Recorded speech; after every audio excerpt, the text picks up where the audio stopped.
रात के सन्नाटे में अगर कोई तुम्हारा नाम लेकर पुकारे और वो आवाज बिल्कुल तुम्हारे अपने किसी करीबी जैसी हो, तो क्या तुम जवाब दोगे?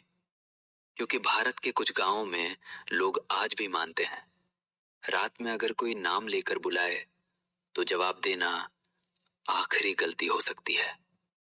नमस्कार, आप देख रहे हैं डार्क स्टोरी फाइल्स। आज की कहानी है निशिदाक की, एक ऐसी रहस्यमयी पुकार जो सुनाई तो देती है लेकिन दिखाई कभी नहीं देती। ये सिर्फ एक कहानी नहीं है, बल्कि 80 के दशक से 90 के दशक के दौरान पूर्वी भारत के कई गांवों में लोगों के बीच एक असली डर की तरह मौजूद थी। और आज हम एक ऐसे ही इंसिडेंट को जोड़कर समझने की कोशिश करेंगे कि ये डर आखिर शुरू कैसे हुआ। निशी का मतलब रात और दाक पुकार, यानी रात की पुकार। बिहार और बंगाल के बॉर्डर के पास एक छोटा सा गांव था, जहां 90 के दशक के दौरान एक अजीब घटना बार बार सुनने में आने लगी। गांव के कुछ लोगों का कहना था कि आधी रात के बाद कोई उनके नाम से पुकारता है, लेकिन वो कोई अजनबी नहीं होता था। वो आवाज होती थी उनके अपने घर वालों की। एक रात गांव में रहने वाला एक युवक रमेश अपने घर में सो रहा था। करीब 2 बजे उसे अपनी माँ की आवाज सुनाई दी। रमेश, बाहर आओ, जरा देखो। रमेश ने पहले अनदेखा किया क्योंकि उसकी माँ उसी कमरे में सो रही थी, लेकिन आवाज दोबारा आई, इस बार थोड़ी तेज। रमेश, जल्दी आओ। अब वो उठ गया। उसने अपनी माँ को देखा, वो गहरी नींद में थी।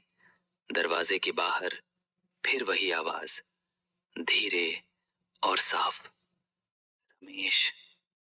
गांव में पहले से ही निशिदाक की बातें चल रही थी, इसलिए उसने दरवाजा नहीं खोला। लेकिन अगली सुबह गांव के बाहर खेतों के पास किसी के पैरों के निशान मिले, जो अचानक बीच में ही खत्म हो जाते थे। और ये पहली बार नहीं था।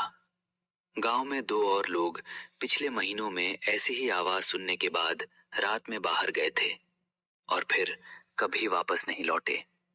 कुछ लोगों का कहना था कि वो रास्ता भटक गए, लेकिन गांव के बुजुर्ग आज भी कहते हैं उन्हें कोई लेकर गया था।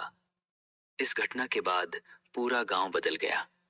रात के बाद कोई किसी को नाम से नहीं बुलाता था। अगर जरूरी होता तो लोग दरवाजा खटखटाते या पहले से तय संकेत देते। बच्चों को सिखाया जाता, अगर कोई आवाज दे जवाब मत देना, चाहे वो आवाज कितनी भी असली क्यों न लगे। दरवाजा मत खोलना, क्योंकि माना जाता था निशिदाक सिर्फ आवाज नहीं है, वो तुम्हें पहचानती है, तुम्हारे रिश्ते जानती है और उसी भरोसे का इस्तेमाल करती है।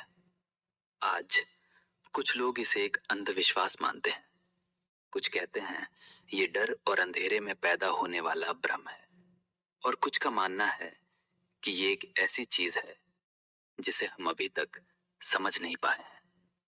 लेकिन एक बात साफ है, जहां ये कहानियां जन्म लेती हैं, वहां लोग इन्हें सिर्फ कहानी नहीं मानते।